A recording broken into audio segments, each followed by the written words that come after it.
क्या सिर्फ दिन रात पढ़ने से सफलता मिलती है या जिंदगी हमें कुछ और सिखाती है? आइए सुनते हैं प्रेमचंद की कहानी बड़े भाई साहब, जो हर छात्र और हर भाई बहन के दिल को छू जाती है। मेरे बड़े भाई साहब मुझसे 5 साल बड़े, लेकिन केवल 3 दर्जे आगे। उन्होंने भी उसी उम्र में पढ़ना शुरू किया था जब मैंने शुरू किया था, लेकिन तालीम जैसे महत्व के मामले में वह जल्दबाजी से काम लेना पसंद न करते थे। इस भवन की बुनियाद खूब मजबूत डालना चाहते थे, जिस पर आलीशान महल बन सके।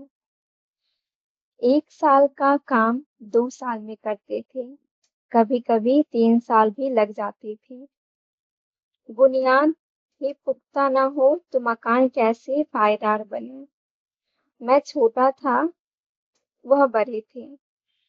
मेरी उम्र 9 साल की थी, वह 14 साल के थे।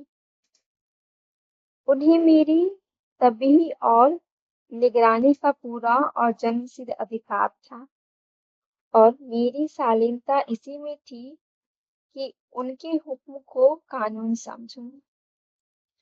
वह स्वभाव से बड़े अध्ययनशील थे, हरदम किताब खोले बैठे रहते, और शायद दिमाग को आराम देने के लिए कभी कॉपी पर, कभी किताब के हंसियों पर चिड़ियों, कुत्तों, बिल्लियों की तस्वीरें बनाया करते थे।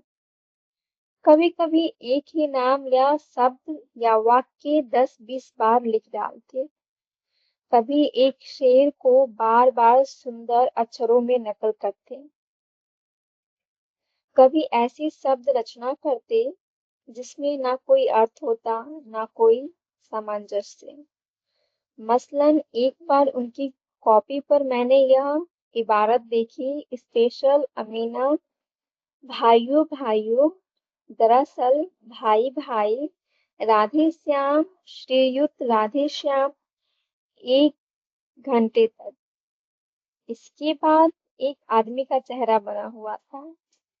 मैंने बहुत चेष्टा की कि इस पहेली का कोई अर्थ निकालूं, लेकिन असफल रहा, और उनसे पूछने का साहस न हुआ। वह 9वीं जमात में थे, मैं 5वीं में। उनकी रचनाओं को समझना मेरे लिए छोटा मुँह बड़ी बात थी। मेरा जी पढ़ने में बिल्कुल न लगता था। 1 घंटा भी किताब लेकर बैठना पहाड़ था। मौका पाते ही हॉस्टल से निकलकर मैदान में आ जाता, और कभी कंकरियां उछालता, कभी कागज की तितलियां उड़ाता, और कहीं कोई साथी मिल गया तो पूछना ही क्या। कभी चारदीवारी पर चढ़कर नीचे कूद रहे हैं, कभी फाटक पर सवार, उसे आगे पीछे चलाते हुए मोटर कार का आनंद उठा रहे हैं। लेकिन कमरे में आते ही भाई साहब का रौद्र रूप देखकर प्राण सूख जाते। उनका पहला सवाल होता, कहाँ थे? हमेशा यही सवाल इसी ध्वनि में पूछा जाता था, और इसका जवाब मेरे पास केवल मौन था। न जाने मुंह से यह बात क्यों न निकलती कि जरा बाहर खेल रहा था।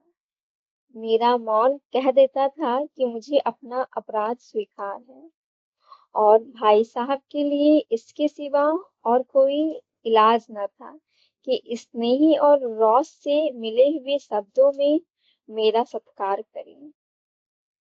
इस तरह अंग्रेजी पढ़ोगे तो जिंदगी भर पढ़ते रहोगे, और एक हर्फ ना आएगा। अंग्रेजी पढ़ना कोई हंसी खेल नहीं है कि जो चाहे पढ़ ले। नहीं, ऐरा गैरा नत्थु खैरा सभी अंग्रेजों के विद्वान हो जाते हैं। यहाँ रात दिन आंखें फोड़नी पड़ती है और खून जलाना पड़ता है, तब कहीं यह विद्या आती है। और आती क्या है? हाँ, कहने को आ जाती है। बड़े बड़े विद्वान भी शुद्ध अंग्रेजी नहीं लिख सकते, बोलना तो दूर रहा। और मैं कहता हूँ, तुम कितने घोंघा हो कि मुझे देखकर भी सबक नहीं लेते।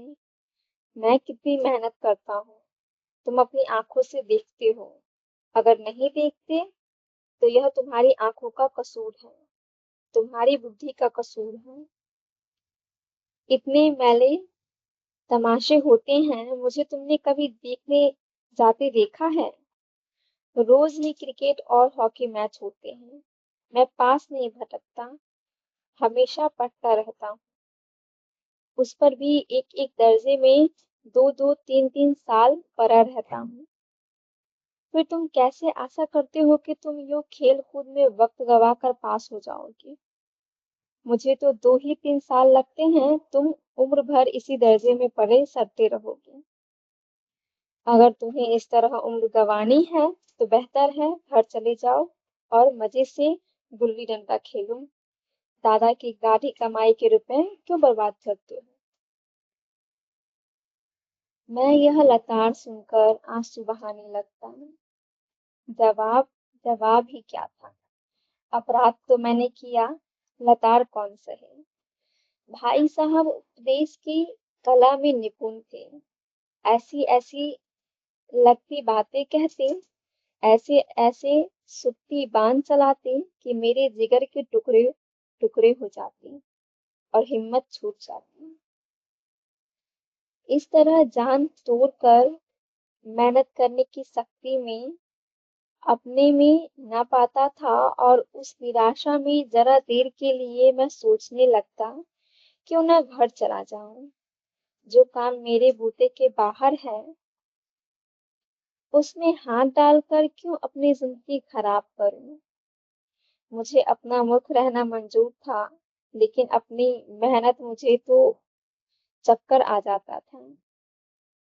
लेकिन घंटे 2 घंटे बाद निराशा के बादल फट जाते और मैं इरादा करता कि आगे से खूब जी लगाकर पढ़ूंगा। चटपट एक टाइम टेबल बना डालता, बिना पहले से नक्शा बनाए, बिना कोई स्कीम तैयार किए काम कैसे शुरू करूं। टाइम टेबल में खेलकूद की मद बिल्कुल उड़ जाती। प्रातःकाल 6 बजे उठना, मुंह हाथ धोना, नाश्ता कर पढ़ने बैठ जाना। 6 से 8 घंटे तक अंग्रेजी, 8 से 9 तक हिसाब, 9 से 9:30 तक इतिहास, फिर भोजन और स्कूल। 3:30 बजे स्कूल से वापस होकर आधा घंटा आराम। 4 से 5 तक भूगोल, 5 से 6 तक ग्रामर, आधा घंटा हॉस्टल के सामने ही टहलना। 6:30 से 7 तक अंग्रेजी कंपोजिशन, फिर भोजन करके 8 से 9 तक अनुवाद, 9 से 10 तक हिंदी, 10 से 11 तक विधि विषय, फिर विश्राम। मगर टाइम टेबल बना लेना एक बात है, उस पर अमल करना दूसरी बात। पहले ही दिन से उसकी अवहेलना शुरू हो जाती है। मैदान की वह सुखद हरियाली, हवा के वह हल्के हल्के झोंके, फुटबॉल की उछल कूद, कबड्डी के वह दाव घात, वॉलीबॉल की वह तेजी और फुर्ती मुझे अज्ञात और अनिवार्य रूप से खींच ले जाती, और वहां जाते ही मैं सब कुछ भूल जाता। वह जानलेवा टाइम टेबल, वह आंख फोड़ पुस्तकें, किसी की याद न रहती, और फिर भाई साहब को नसीहत और फजीयत का अवसर मिल जाता है। मैं उनके साय से भागता, उनकी आंखों से दूर रहने की चेष्टा करता, कमरे में इस तरह दबे पांव आता कि उन्हें खबर न हो। उनकी नजर मेरी ओर उठी और मेरे प्राण निकले। हमेशा सिर पर एक नंगी तलवार सी लटकती मालूम होती। फिर भी जैसे मौत और विपत्ति के बीच में भी आदमी मोह और माया के बंधन में जकड़ा रहता है। मैं फटकार और घुड़कियां खाकर भी खेल कूद का तिरस्कार न कर सकता। सालाना इम्तिहान हुआ, भाई साहब फेल हो गए, मैं पास हो गया और दर्जे में प्रथम आया। मेरे और उनके बीच केवल 2 साल का अंतर रह गया। जी में आया भाई साहब को, अरे आपकी वह घोर तपस्या कहाँ गई, मुझे दिखाई गई। मजे से खेलता भी रहा और दर्जे में अव्वल भी हूँ। लेकिन वह इतने दुखी और उदास थे कि मुझे उनसे दिली हमदर्दी हुई और उनके घाव पर नमक छिड़कने का विचार ही लज्जास्पद जान पड़ा। हाँ, अब मुझे अपने ऊपर कुछ अभिमान हुआ और आत्मसम्मान भी बढ़ा। भाई साहब का वह रौब मुझ पर न रहा। आजादी से खेल कूद में शरीर शरीक होने लगा। दिल मजबूत था। अगर उन्होंने फिर मेरी फजियत की तो साफ कह दूंगा, आपने अपना खून जलाकर कौन सा तीर मार लिया। मैं तो खेलते कूदते दर्जे में अव्वल आ गया। जबान से यह हेकड़ी जताने का साहस न होने पर भी मेरे रंग ढंग से साफ जाहिर होता था कि भाई साहब का वह आतंक अब मुझ पर नहीं है। भाई साहब ने मुझे भाप लिया। उनकी सहज बुद्धि बड़ी तीव्र थी और एक दिन जब मैं भोर का सारा समय गुल्ली डंडे की भेंट करके ठीक भोजन के समय लौटा, तो भाई साहब ने मानो तलवार खींच ली और मुझ पर टूट पड़े। देखता हूँ इस साल पास हो गए और दर्जे में अव्वल आ गए तो तुम्हें दिमाग हो गया है। मगर भाईजान घमंड तो बड़े बड़े का नहीं रहा, तुम्हारी क्या हस्ती। इतिहास में रावण का हाल तो पढ़ा ही होगा। उसके चरित्र से तुमने कौन सा उपदेश लिया, या यूं ही पढ़ गए। महज इम्तिहान पास पास कर लेना कोई चीज नहीं, असल चीज है बुद्धि का विकास। जो कुछ पढ़ो उसका अभिप्राय समझो। रावण भूमंडल का स्वामी था। ऐसे राजाओं को चक्रवर्ती कहते हैं। आजकल अंग्रेजों के राज्य का विस्तार बहुत बढ़ा है, पर उन्हें चक्रवर्ती नहीं कह सकते। संसार में अनेकों राष्ट्र अंग्रेजों का आधिपत्य स्वीकार नहीं करते, बिल्कुल स्वाधीन है। रावण चक्रवर्ती राजा था। संसार के सभी महल उसे उसे कर देते थे। बड़े बड़े देवता उसकी गुलामी करते थे। आग और पानी के देवता भी उसके दास थे। मगर उसका अंत क्या हुआ। घमंड ने उसका नाम निशान तक मिटा दिया। कोई उसे एक चुल्लू पानी देने वाला भी न बचा। आदमी और जो कुकर्म चाहे करे पर अभिमान न करे। इतराए ने अभिमान किया और तीन दुनिया से गया। शैतान का हाल भी पढ़ा ही होगा। उसे यह अभिमान हुआ था कि ईश्वर का उससे बढ़कर सच्चा भक्त कोई नहीं है। अंत में यह हुआ कि स्वर्ग से नरक में ढकेल दिया गया। साहिरूम ने भी एक बार अहंकार किया, भीख मांग मांग कर मर गया। तुमने तो अभी केवल एक दर्जा पास किया है और अभी से तुम्हारा सिर फिर गया। तब तो तुम आगे बढ़ चुकी। यह समझ लो कि तुम अपनी मेहनत से नहीं पास हुई। अंधे के हाथ बटेर लग गई, मगर बटेर केवल एक बार हाथ लग सकती है, बार बार नहीं। कभी कभी गुल्ली डंडे में भी आधा चोट निशाना पड़ जाता है, उससे कोई सफल खिलाड़ी नहीं हो जाता। सफल खिलाड़ी वही है जिसका कोई निशान खाली न जाए। मेरे फेल होने पर ना जाओ, मेरे दर्जे में आओगे तो दांतों पसीना आ जाएगा। जब अलजेब्रा और ज्योमेट्री के लोहे के चने चबाने पड़ेंगे और इंग्लिस्तान का इतिहास पढ़ना पड़ेगा। बादशाहों के नाम याद रखना आसान नहीं। आठ आठ हेनरी हो गुजरे हैं। कौन सा कांड किस हेनरी के समय हुआ, क्या यह याद कर लेना आसान समझते हो। हेनरी सातवीं की जगह हेनरी आठवां लिखा और सब नंबर गायब। सफा चट। सिफर भी न मिलेगा, सिफर भी हो किस ख्याल में। दर्जनों तो जेम्स हुए हैं, दर्जनों विलियम, कोरियो चार्ल्स। दिमाग चक्कर खाने लगता है, आधी रोग हो जाता है। इन अभागों को नाम भी न चुकते थे, एक ही नाम के पीछे दोयल सोयल चहारुम पंजुम लगाते चले गए। मुझसे पूछते तो 10 लाख नाम बता देता। और ज्योमेट्री तो बस खुदा ही बना है। अजब की जगह अजब लिख दिया और सारे नंबर कट गए। कोई इन नितरिये मुमतहिनों से नहीं पूछता कि आखिर अबज और अजब में क्या फर्क है, और व्यर्थ की बात के लिए क्यों छात्र का खून करते हो। दाल भात रोटी खाई या भात दाल रोटी खाई, इसमें क्या रखा है। मगर इन परीक्षकों को क्या परवाह। वह तो वही देखते हैं जो पुस्तक में लिखा है। चाहते हैं कि लड़की अक्षर अक्षर रट रट डाले, और इसी रटन का नाम शिक्षा रख छोड़ा है। और आखिर इन इन बेसिर पैर की बातों के पढ़ने से क्या फायदा। इस रेखा पर वह लब गिरा दो तो आधा लब से दोगुना होगा। पूछिए इससे प्रयोजन। दोगुना नहीं चौगुना हो जाए या आधा ही रहे, मेरी बला से। लेकिन परीक्षा में पास होना है तो यह सब खुराफात याद करनी पड़ेगी।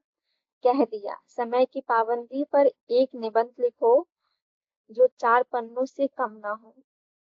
अब आप कॉपी सामने खोले, कलम हाथ में लिए, उसके नाम को रोइए। कौन नहीं जानता कि समय की पाबंदी बहुत अच्छी बात है। इससे आदमी के जीवन में संयम आ जाता है, दूसरों का उस पर स्नेह होने लगता है, और उसके कारोबार में उन्नति होती है।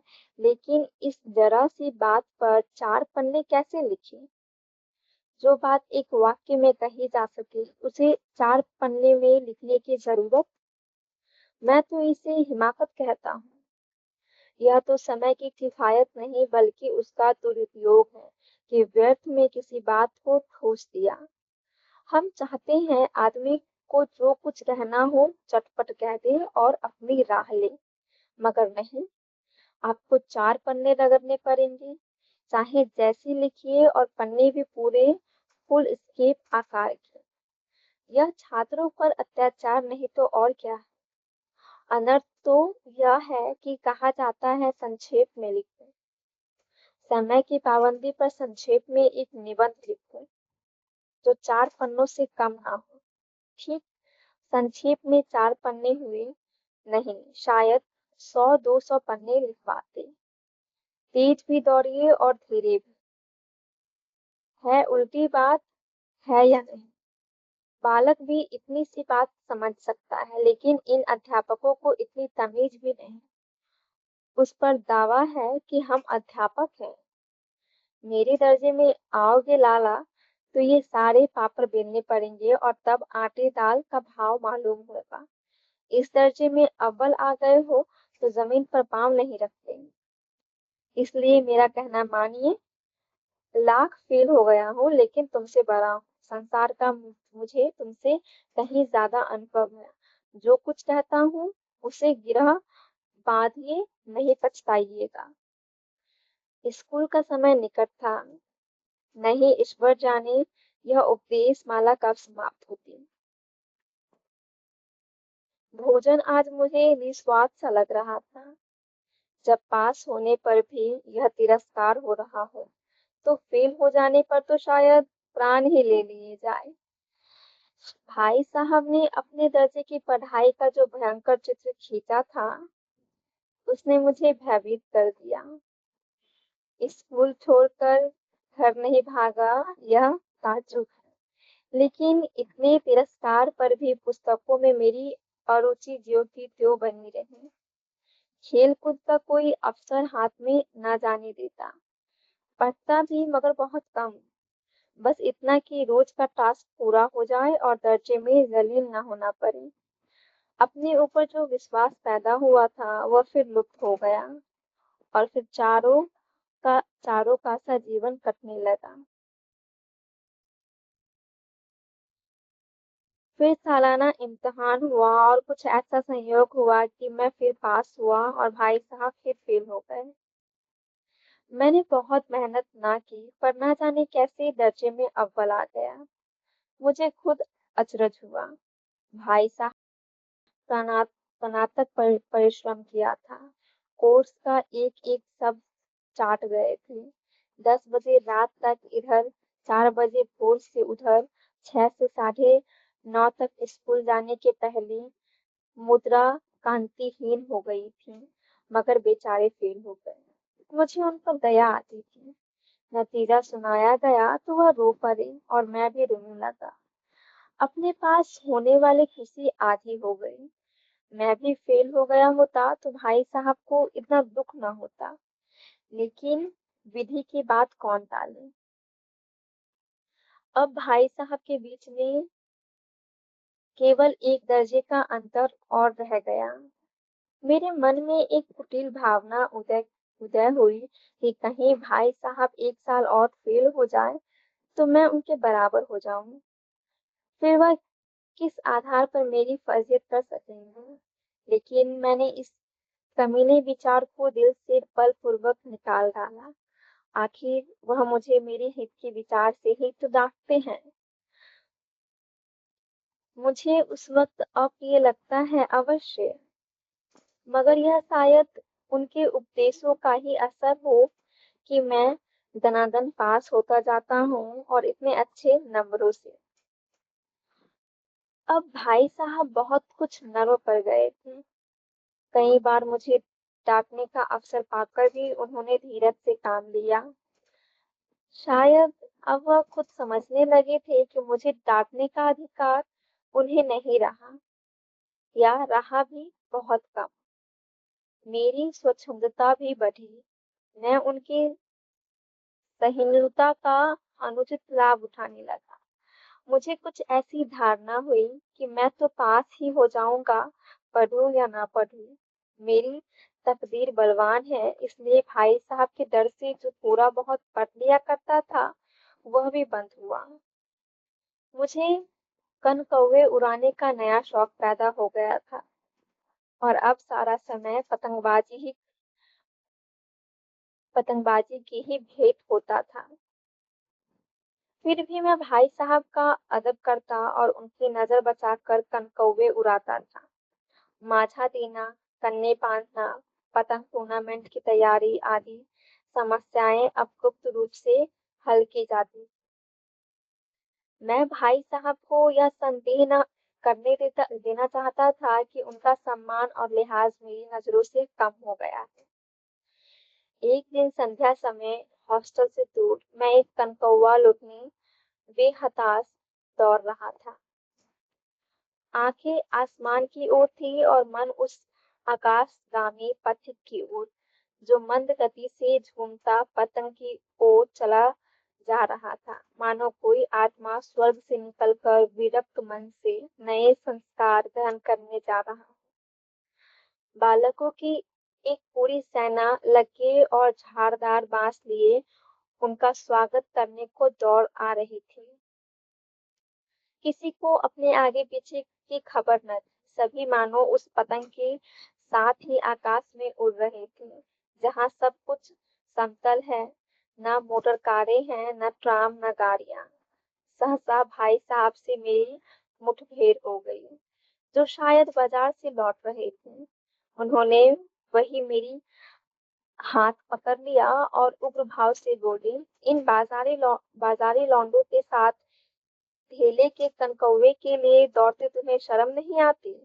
तुम्हें इसका भी कुछ लिहाज नहीं कि अब नीची जमात में नहीं हो, बल्कि 8वीं जमात में आ गए और मुझसे केवल एक दर्जा नीचे हो। आखिर आदमी को कुछ तो अपनी पोजीशन का ख्याल करना चाहिए। एक जमाना था कि लोग 8वां दर्जा पास करने करके नायाब तहसीलदार हो जाते थे। मैं कितने ही मिडल मिडलचियों को जानता हूँ जो आज अव्वल दर्जे के डिप्टी मजिस्ट्रेट या सुपरिटेंडेंट हैं। कितने ही 8वीं जमात वाले हमारे लीडर और समाचार पत्रों के संपादक हैं। बड़े बड़े विद्वान उन्हीं मातहती में काम करते हैं और तुम उसी 8वें दर्जे में आकर बैसारी लौंडों के साथ कनकौवे के लिए दौड़ रहे हो।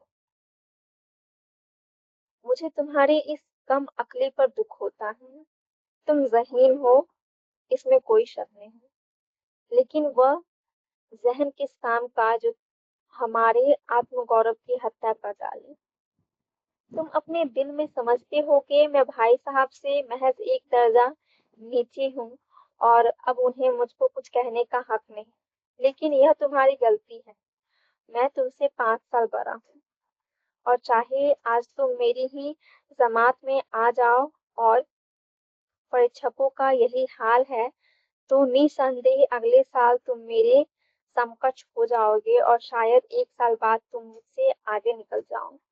लेकिन मुझ में और तुम में जो 5 साल का अंतर है, उसे तुम क्या खुदा भी नहीं मिटा सकता। मैं तुमसे 5 साल बड़ा हूँ और हमेशा रहूँगा। मुझे दुनिया का और ज़िंदगी का तो तजुर्बा है। तुम उसकी बराबरी नहीं कर सकते। चाहे तुम एमए एमए, डीफिल और टिलिट ही क्यों ना हो जाओ। समझ किताबें पढ़ने से नहीं आती, दुनिया देखने से आती है। हमारी अम्मा ने कोई दर्जा पास नहीं किया और दादा भी शायद 5वीं छठी जमात के आगे नहीं गए।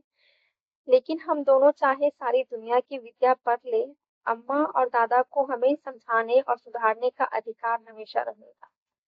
केवल इसलिए नहीं कि वे हमारे जन्मदाता हैं, बल्कि इसलिए कि उन्हें दुनिया का हमसे ज़्यादा तजुर्बा है और रहेगा।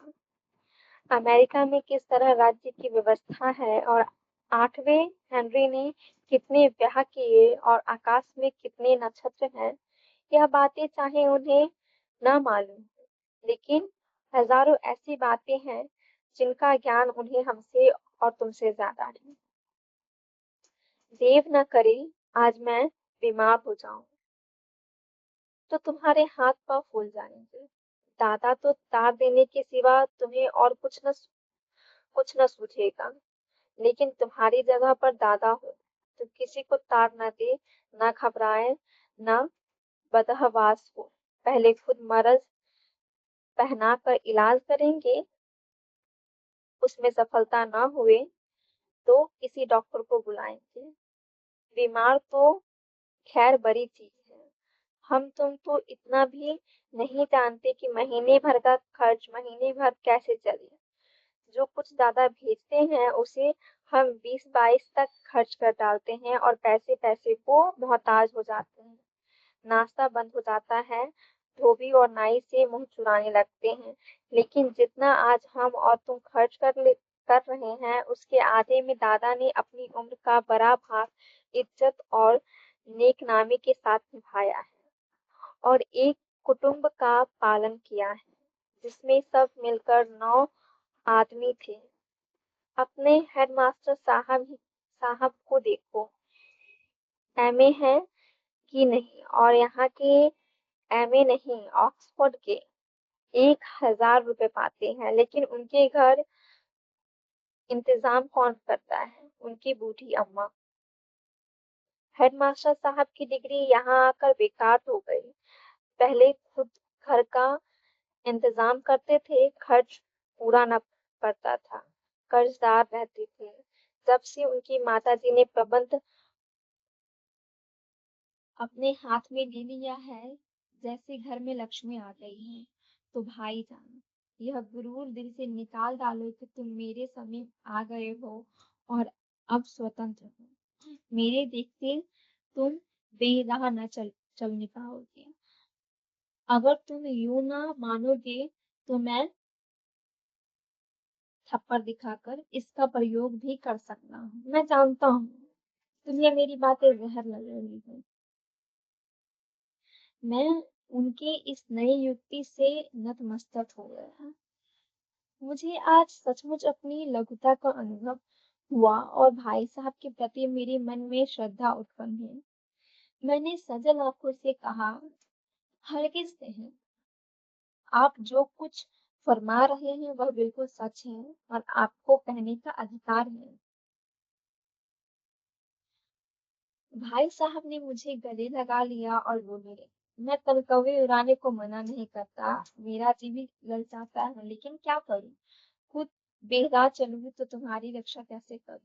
यह कर्तव्य भी तो मेरे सिर पर है।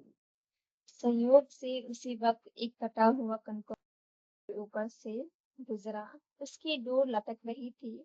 लड़कों का एक एक गोल पीछे पीछे दौड़ा चला आता था। भाई साहब लंबे हैं ही उछलकर उसकी डोर पकड़ ली और वे हताशा हॉस्टल की तरफ दौड़े। मैं पीछे पीछे दौड़ रहा था।